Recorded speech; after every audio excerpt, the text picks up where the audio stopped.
Mel, hold on a minute.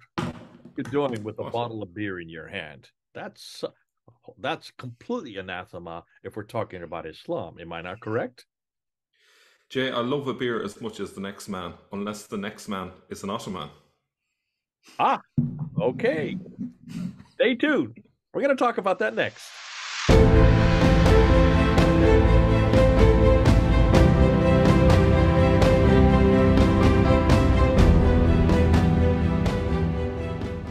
Well, here we've just talked about wine in Iran, and we pretty much showed that wine in Iran was actually not a problem. Shiraz, for 2,500 years, it has been a staple in Iran. And it looks like they're starting to come back to it again in some quarters, in some parts of Iran. But you just had a bottle of beer in your hand.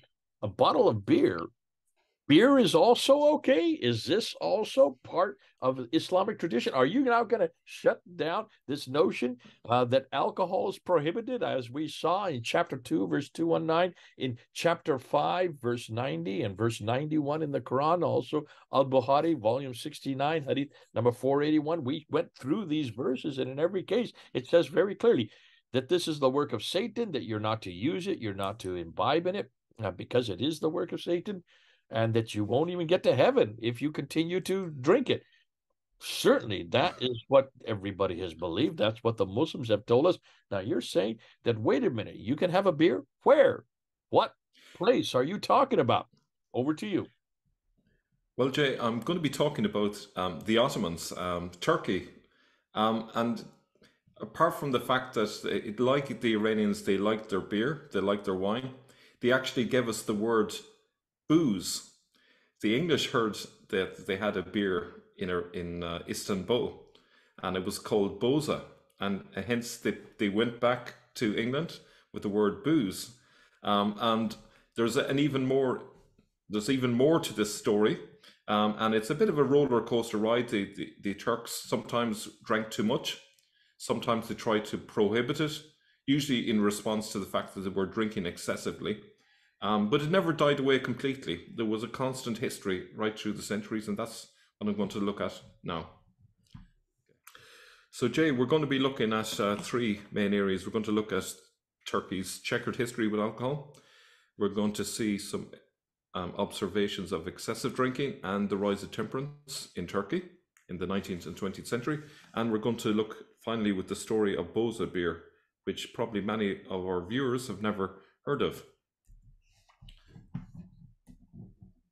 So let's start with Turkey's checkered history with alcohol. What this history will reveal is that despite what some Muslims would like to believe, Islam is a broad tent with a range of attitudes to alcohol. Christians likewise have different attitudes towards alcohol. Puritanism, whether in Islam or Christianity, does not represent the whole view or even the diversity of beliefs in both religions towards alcohol. How is it that so many Turks have gone on drinking since they were converted to Islam in the 9th and 10th centuries? Practicing the utmost discretion, drinkers regarded the spirit rather than the letter of the law. And what's interesting about the Turks is that they had a beer long before Islam. And when they headed west and took over Anatolia, they carried on drinking their beer. And it took a long time for this to be banned, not fully successfully, but it took quite a while. So there is a long history of connection with beer. So Jay, this is from this article down below. It refers to wine drinking in Ottoman Turkey, but it actually refers to both beer and wine, just so we're clear. Now, here's another interesting detail. Lady Wortley Montague, wife of the British ambassador in 1717, during one of her tete-a-tetes with Ahmed Bey, an Ottoman gentleman, says the following. Ahmed Bey made no scruple of deviating from some part of Muhammad's law by drinking wine with the same freedom that we did. So this is the 18th century. When I asked him how he came to allow himself that liberty, he made answer that all the creatures of God are good, and designed for the use of man. However, that the prohibition of wine was a very wise maxim and meant for the common people, being the source of all disorders amongst them, but that the Prophet never designed to confine those who knew how to use it with moderation. Nevertheless, he said that the scandal ought to be avoided and that he never drank it in public. So I think that really encapsulates the attitude in the 18th century to alcohol. It was something that if you were responsible and could drink it moderately, no problem.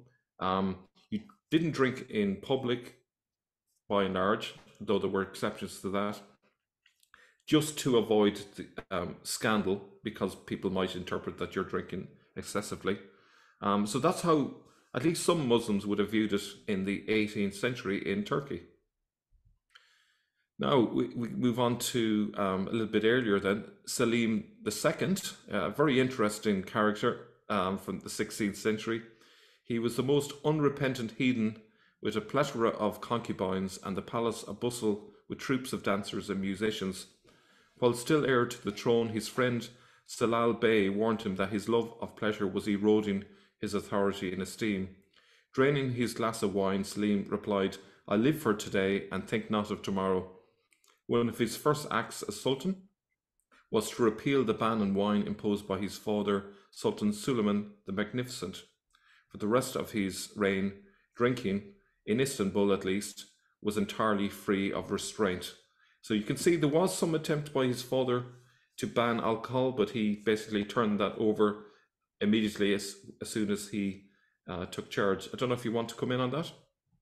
Yeah, to come back on this, of course, people will say, yes, these are aberrations. These are not typical. And in fact, these are known because of the fact that he loved wine and he was seen as a debauched person. This is not a good support for your theory. I get that and I understand that.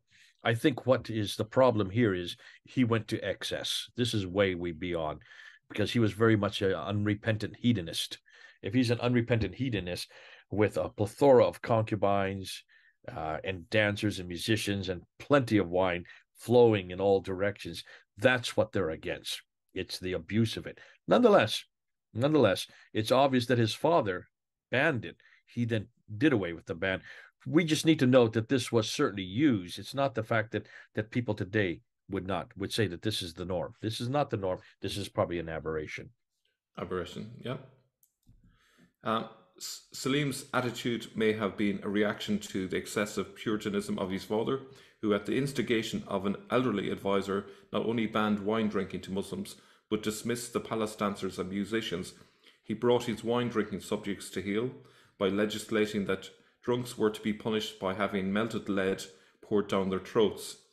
So this would suggest that actually he was responding to the prevalence of wine drinking among the public, rather than it being just to do with the palace and the what went on there. It seems that they had a problem, that the Turks were not just drinking alcohol, they were drinking excessively.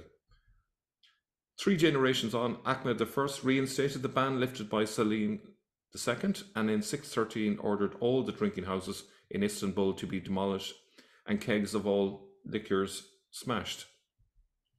As an aside, Selim II died in 1574 while drunk and bathing in his harem. So he didn't heed the advice of others who told him not to drink so much. Then we have Murad IV, who himself was a heavy drinker. So as you can see, what happened before didn't just end there. He went to the greatest extreme of all, walking around the streets of Istanbul in disguise, seeking out drunkards and having them executed on the spot, which is the height of hypocrisy. So he had the problem of drinking too much himself, but he hadn't much sympathy for others who had the same problem. Now, Muslims could always buy wine and raki discreetly from Jews and Christians. So even though they banned Muslims in Turkey from making it, there was no problem for Muslims to get hold of wine and raki if they wanted, as long as they didn't do it publicly. Apart from a brief attempt by Sultan Suleiman to totally prevent the sale of wine in Istanbul, Christians and Jews were always free to make, sell and drink wine and raki, an aniseed-flavoured spirit. When in 1562 Suleiman imposed his ban, the Austrian ambassador pleaded to the pashas that if his retinue were denied wine, they would fall sick and perhaps die. I think he might have exaggerated a bit. Although the pashas argued that if the neighbours saw wine being brought to the embassy, it would arouse discontent to see Christians enjoying a privilege they themselves were denied, they finally gave in to his request for special dispensation, which meant that Muslims could also get hold of wine and raki as well, as we'll see later. Sani, a contemporary Turkish poet, voiced his objection to the ban in the following words: "The jars are broken, the goblet is empty, wine is no more. We are enslaved to coffee, oh what times these are." And then in the 19th century, when Ubissini visited the house of Osman Aga, a middle-class Istanbul gentleman, he reports, "Courteously, Osman Aga offered me a bottle of Bordeaux wine on a tray. Although he was strictly devout himself, he was not disturbed by the sight of wine. If I had refused to drink unless he did, I do not think he would have been able to refuse. The obligations of hospitality are as strict as those of religion." I don't know if you want to get in on that, Jay? Yeah, I mean, most of the examples that we're seeing are aberrations or people that are going way beyond it's against the norm. In this case, it looks like Osman Aga offered a bottle of Bordeaux, which means certainly he had no problem with it, though he was strictly devout himself. So these are conflicting views, it looks like. Yeah. I think there's a kind of like hypocrisy is probably the best word for it. Really, it's there's a public life and a private life that they were leading. It seems that a lot of Muslims were at least giving a nod to the public restrictions, and then what they did in private might have been a different thing. You know, I will see more evidence for that in a moment. A story that illustrates the Bektashi sect. So this is one Islamic sect. So it doesn't necessarily represent the whole of Islam, but it's another, if you like, community of Muslims that, you know, are worth listening to.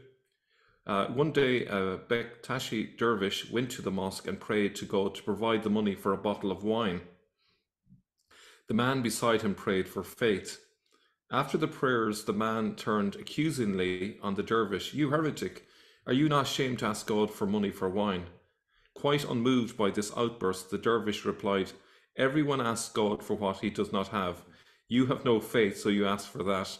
Thanks be to God, my faith is intact. All I lack is money for wine, so that is what I asked for," which I thought was a fabulous little story.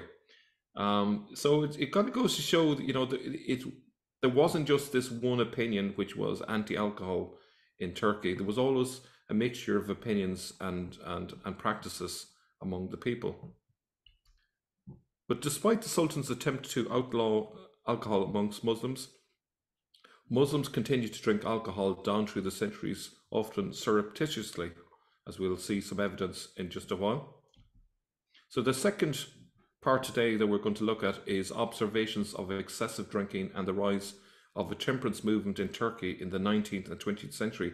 Now, temperance movements were not just happening in Turkey. They were happening in America, but they actually were happening in other places, such as in Ireland. Ireland had problems with excessive drinking, and there was a pioneer movement, something that I took part in myself as a youngster, and you had to make a vow to not touch alcohol till you were a certain age. And I think that's a very commendable thing, particularly to avoid excessive drinking. So this was something common across a lot of Europe and America as well. But here we go. So we have the evidence here of Horatio Southgate, an American missionary who spent years in the Ottoman Empire and Iran in the 1830s and 1840s. Here's what he says. All the intemperate Turks he knew in Istanbul, actually it's not what he said, but this is what's cited from him. All the intemperate Turks he knew in Istanbul were men who had acquainted themselves with Europeans, and some had even lived in Europe. Priding themselves on their knowledge of European manners, they drank often in excess. and sometimes for no other reason than to show their superiority to prejudice, often ridiculing those who didn't indulge, shaming them into succumbing to the habit.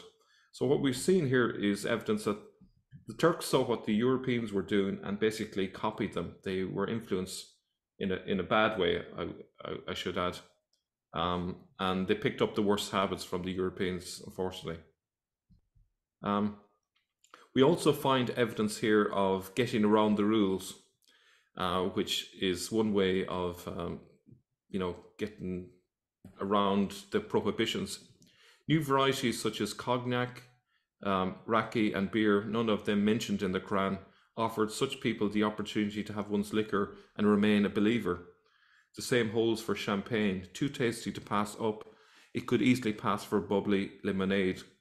Yet not wine but raki, made from grapes and aniseeds, became a common drink in the late 19th century Ottoman urban centres. So here's a statistic that's quite remarkable. In 1903, the annual consumption in Istanbul alone was estimated at 37,000 hectolitres, which is 3.7 million litres. That's quite a figure. So that means that it isn't just the tiny Christian or Jewish minority in Istanbul that were drinking alcohol, or even just the visitors. It must mean that quite a sizable part of the Muslim population in Istanbul were drinking at the turn of the 20th century. Do you want to come in on that, Jay? Yeah, that shows right there that this is quite prevalent. Obviously, this is another aberration. It could be that's what we're looking at, people who did it surreptitiously. Obviously, this also could represent the foreigners that were there, the Europeans that lived in Istanbul and other big cities like Ankara. But it looks very clearly that certainly an awful lot of the Turks were also imbibing. So we'll keep that question mark up about, is it just an aberration or is there more to it? In the third part of our video today, we're going to find evidence that it wasn't just an aberration, it was actually very common. So Henry Harris Jessup reports that at the turn of the 20th century, Turkish civil and military officers and the lowest class of boatmen and artisans drank as much as any Christian. So that's what he witnessed. That doesn't sound like an aberration, but it seems like it was pretty much commonplace, at least among that section of the population. So the West, on the one hand, had a negative effect, so which I'll detail here in this paragraph. The Allied occupation of Istanbul between 1920 and 1923 brought thousands of hard-drinking French, British, Italian, and Greek soldiers to the city. The arrival of a large white Russian refugee population following the Bolshevik Revolution had an even greater impact. There were dozens of Russian restaurants and drinking establishments. The vodka flowed freely in these establishments, and the hors d'oeuvres, zakouski, were served with drinks to customers ranging from high-class Turks in tuxedos to Allied military officers. So clearly the West didn't have a particularly good impact on the Turks themselves there. So that, but the West also had a positive impact, just to balance things up. There was a sobriety campaign that was launched at the twilight years of the Ottoman Empire from 1919 to 1923. The antecedents of this movement are to be found in late 19th century medicalization of alcohol, whereas in earlier times, religious leaders had been the main opponents of drinking in Muslim societies. Resistance now also came from journalists and physicians who had studied or worked in Europe, or at least were familiar with European, mostly French ideas. From the 1880s onward, growing concerns about the physical and mental health of the body politic prompted these non-state actors to warn against the dangers of drinking alcohol, exhorting the state to take restrictive measures. At the core of their message was not religion, but health and hygiene. Okay. And then we have another influence, which was through a temperance movement in America called the Anti-Saloon League of America. Thinking globally, the ASLA in 1918 to 1919 formed an international task force. Its leadership saw Turkey, until the First World War, presumably a dry nation, as an ideal field of operation for its message, convinced that Muslims would welcome a total ban as prescribed by their religion, and welcome they did. Even the Sheikh ul Islam of Istanbul, lamenting increased drinking in his country, hailed the American initiative as an ineluctable example for Islam. So they're obviously quite happy that the Americans were helping them to stop drinking, which is quite an irony considering we're talking about a Muslim population there. I don't know if you want to come in on that. Yeah, I think all these examples are exactly what I'm not surprised at. And that is that the true religious leaders, and certainly the leaders, even the political leaders, did not like the drinking, did not like the drunkenness because of what it did. That's why it seemed to suggest that these are aberrations and nothing more than aberrations. The fact that even today, there are Muslims, I know, you know, of Muslims who do drink and they drink to excess. There are Christians who drink to excess, and that is looked down, that's frowned upon. What we're looking for, though, is this something that is actually prescribed, or is this something that is actually evident in Islam in these countries rather than just aberrations? Are there people or are there institutions that actually functioned like we saw with Iran, that actually pushed it and actually were very good at it? Let's see what you have. Okay, so you're really putting me to the test here. So what we're looking for now is Right now, evidence. so far, you've just shown me aberration. You've shown me Yeah. different movements, which suggests that this was taken to an excess, and that's why the kickback. But that you haven't showed me that there is actually a group of people, or even an institution, or even like you had the Shiraz wine for Iran. You haven't showed me yet that this is actually endemic part of the warp and woof of the country itself. Okay, so let's see if I can do that in this third part. Oh, you're going to try to do that. Okay, yeah, exactly. So we're going to be looking at the story of Boza Beer. So Boza Beer, I mentioned booze at the beginning. Um, and so this is going to be an example of common Muslims drinking a low alcohol beer, and also that the sales of this alcohol were being used to fund the mosques themselves, right? So that's the mosques didn't refuse the money, so we seem to be quite comfortable with this.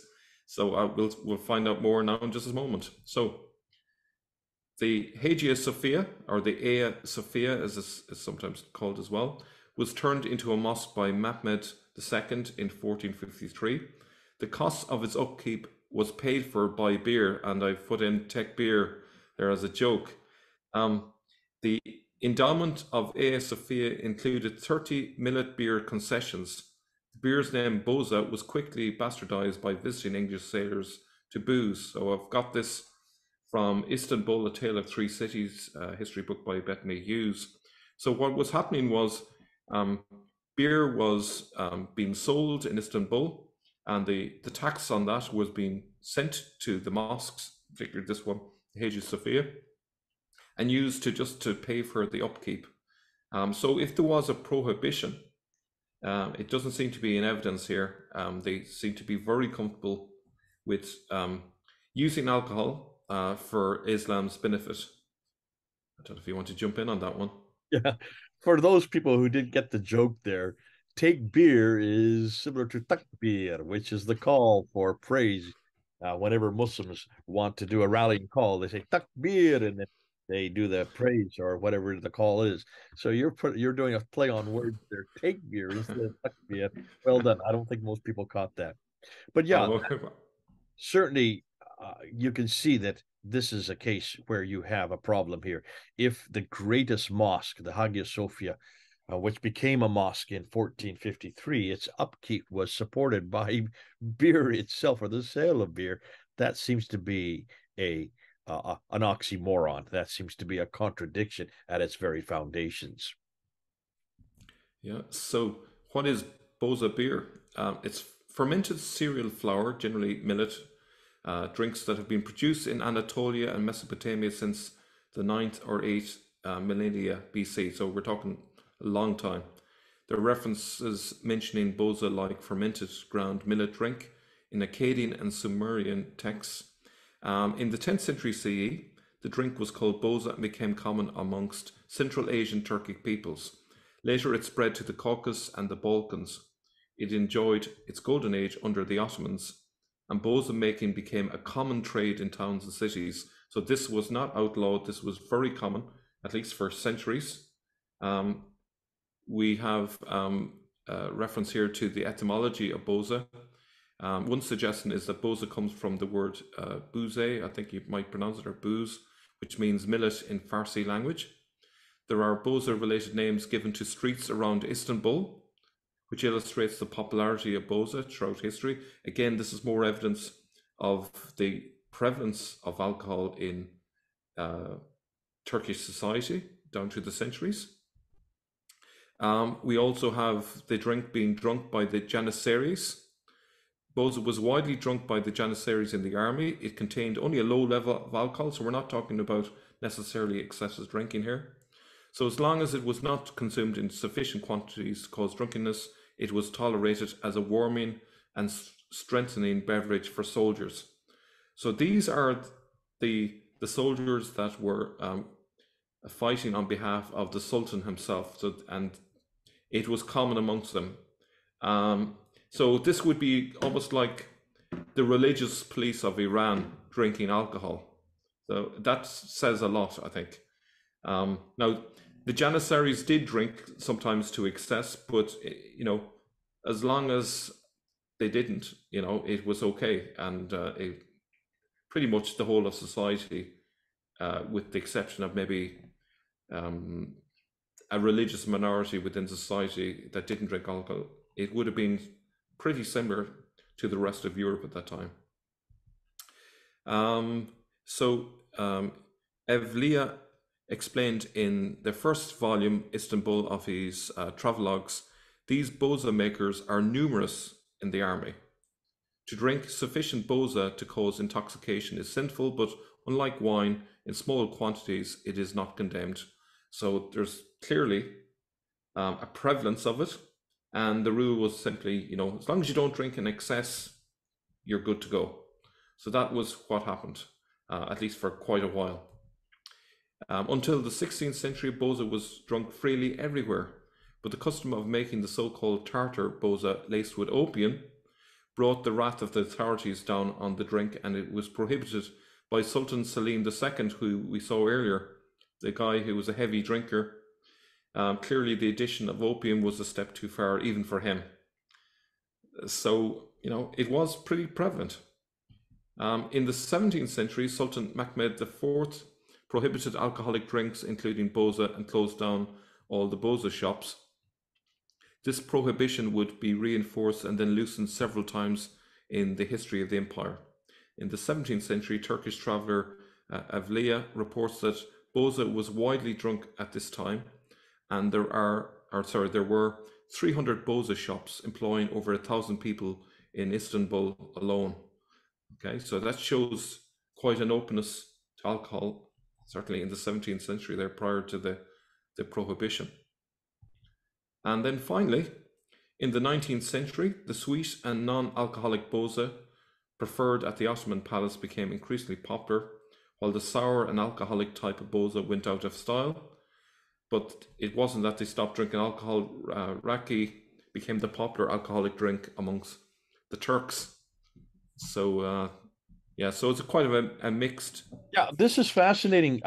I was skeptical when you began with this, because I said, okay, this is not like the Iranian one, because the Iranian one, the Shiraz, actually was part of the whole court system. It was very much a carryover from the Zoroastrianism and carried right into Islam, and Islam really just incorporated it and brought it within it, certainly up until the 14th century. So that was conclusive proof that alcohol was quite readily available, especially wine. Now in Turkey, you're trying to make the same point, but I was not at all influenced by your viewpoints, because almost every example you gave was an aberration, was an over people. You have this guy named Selim II, who overturned his father's prohibition against it because he was a drunkard himself. In fact, he died as a drunkard in a bath. So, not a very good example of this, of the applicability of alcohol in Islam. You went on to Murad IV, who was also a heavy drinker, though he went around and executed those who were drinking, I guess because he wanted to show that he was against it. But then you came to the 1800s and the 1900s, and you went into the Ubisini, who was offered by Asa Osman a drink. And actually, this was quite normal. And this is looked like at that time it was being brought back, or at least in this case, it was not seen as an aberration. You talked about the influence of the West and how they brought in the temperance movement. You can't have a temperance movement unless there's a problem. But again, the problem is not the drinking itself. The problem is overindulgence. That's what temperance movements is all about. It's not saying don't drink. It's just saying don't drink in excess. And so temperance, bringing in from the West, suggests that this was being done. What really persuaded me, though, is when you finally got into the third section of your talk, where you talked about the Boza beer. The Boza beer, which has its antecedents all the way back to the ninth millennium, which is 9000 BC. How they can come up with those kind of dates, I don't know. Nonetheless, it looks like it's prehistory. Boza beer has been around in that part of the world, and its influence continued on. What I thought was fascinating is how you talked about Erlia Chalebi, that who referred to the fact that this is really what the military use. The military are the authorities for the whole state. If the military were using it and they saw it in the Janissary Corps, remember the Janissary Corps are the elite forces that were there to protect the Sultan. Interestingly, the Janissary Corps are made up of Christian boys who then were permitted to continue to use it, though they had converted to Islam. If they were permitted to use it, and this was used right across the military, in fact, it looked like the military even helped produce it, that would suggest that this was pretty well acceptable during the Ottoman period. So the Ottomans, beginning certainly with the big Ottoman period, there was beer drunk everywhere. The temperance movement then makes sense why the temperance movement had to be brought in the 18th, 19th century, because it was so readily available and there was so much usage of it. You talked about 3.7 million liters were drunk in 1903 alone. That's a lot of beer, folks. No wonder they needed a temperance movement. But this suggests that both in Iran and now I'm convinced in Turkey, there was people that were not only looking away from people that drank, they also participated themselves. And the real only problem with it was not that alcohol was bad in and of itself, the excess of it, the fact that people getting drunk with it, the fact that people were hurting others because of it. That's what people were against. And we have the same thing in Christianity. Isn't that interesting? We don't have people, Yeah. not an induction. There is not an injunction against drinking wine. Paul tells Timothy to drink wine. Jesus made wine. It was his first miracle, the best of wines. So certainly in Christianity, we can drink wine. What we aren't permitted to do is to get drunk or is to get inebriated. Fascinating. But this goes on what you're bringing here, both in the Iran and Turkey. This goes against what Muslims are saying today. Well done. Like this. Any last words you have? Yeah, you mentioned that the Janissaries continued drinking alcohol. They were Christians and so forth. But actually, when they came to Turkey, they were just young boys by and large. I think the older it would have been 16. So they would have been anything from 8 up to 16. They wouldn't have had any experience of drinking alcohol. They were quickly converted to Islam. And they were molded into fully fledged Muslims. So it wasn't that they were bringing the Christian practice of drinking alcohol along with them. They didn't have any experience of it, so they were Good point. picking that up. Yeah. Excellent. Great. Even better. That makes it even more solidified. Now, after we did this recording, Mel sent me some new material that he'd come across, and I just wanted to add this in as an addendum. Looking at Turkey today, it's proving to be a world leader in beer production. So even today, this has continued. The Anadolu Efes, here's a picture of it, of the beer, Efes beer, it's probably best known for. It is the 5th largest beer company in Europe and the 9th largest in the world in terms of production volume. So it is not an insignificant beer. Here's a map. Take a look at the map here and look at all the different places where they have their breweries all over Europe and also over to the east. And all those places in the east, those are all Islamic countries, and yet they're brewing this Turkish beer. In Turkey itself, they have 3 breweries that are of note, 2 malt production plants and 1 malt plant. And Turks drink, on an average, 11 liters of beer per person per year. So not at all insignificant. That's on average. All Turks, of course, not all Turks drink. So the ones that do drink a lot more than 11 liters. Here is a picture of, or a map of where the wine is drunk. So it's not just beer in Turkey. That's a map of Turkey. And if you look at them, look at the wine regions. Those are still ongoing regions where they grow wine and produce it along with beer that we've been talking about. If we move to Algeria, again, another very strict Muslim country, during or just prior to the Algerian War of Independence in 1954 to 1962, is a long war. Algerian wine, along with that of Morocco and Tunisia, accounted for nearly 2/3 of the total international wine trade. Let me repeat that. 2/3 of the total. That's not just of that area. That's the whole world. International wine trade came primarily from Algeria, Morocco, and Tunisia, all of which are strong Muslim countries. So certainly in the 20th century, it's very clear that you had an enormous amount of alcohol consumption. Here is a map of Algeria. It has as much land under vineyards in just their country, and this the country of Algeria, as the countries of Germany and South Africa combined. And Algeria continues to maintain a wine industry with over 70 wineries in operation. What about this prohibition against alcohol? This is, when Mel sent me this, I had no idea that they were so steeped in alcohol in these very traditional and ongoing Muslim countries. Algerian wines are characterized by their overripe fruit, high alcohol, and low acidity. You notice we bolded it in high alcohol because these are not just cheap wines. These are very highly alkalized or alcoholized wines. Now let's go to Libya. Libya right next door. In the year 2013, 1,000 people were hospitalized from alcohol poisoning due to unregulated bootleg alcohol laced with methanol. And here is a report from the 16th of April.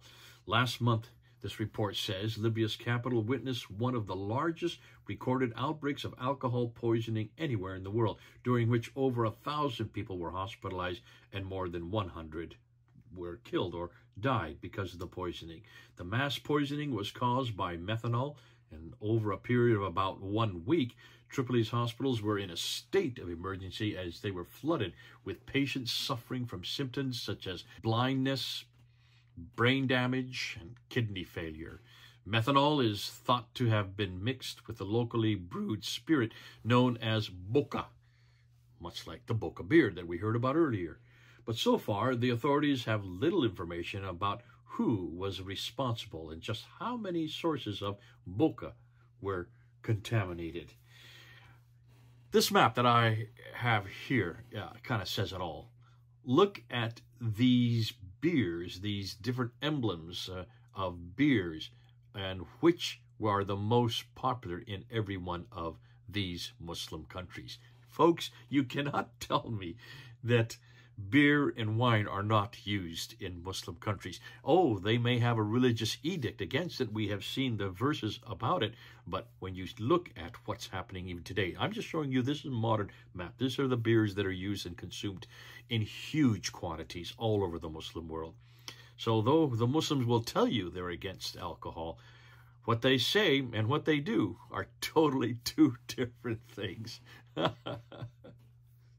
Well done. Thank you for this. It looks like in everything we're finding, folks, are you seeing this? Everything that Mel's coming up with, the other sin sifters are coming up with, we are the sin sifters. We're looking at the standard Islamic narrative and we're sifting these different categories and we're finding that what comes out the bottom is not what Muslims have been telling us, is not what Islam seems to support. It's finding that there's a completely different story. Here is another story. Well, like we've done with paintings, like we've done with art, like we've done with many of these, what were considered to be sacrosanct from the very beginning, like we've looked all with the coins, and we've looked at also at the artifacts, and we've looked at the buildings, and we looked at the rock inscriptions. What standard Islamic narrative is telling us when you look back in the 7th, 8th, and 9th century is not what the 7th and 8th and 9th century are telling us. It's a completely different story. And we're shooting holes in this story. These are holes in the narrative. What narrative? The standard Islamic narrative. We're shooting holes. Here's another one.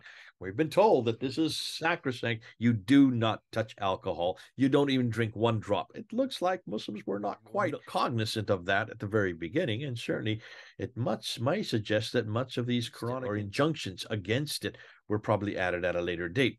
More of that will be coming up as we unpack the Quran. Thanks so much. This has been terrific. Mel, you're right on board again. It's so much to hear from you. We look forward to the next time you come and join us. Great. Mel and Jake, thousands of miles apart. Over and out.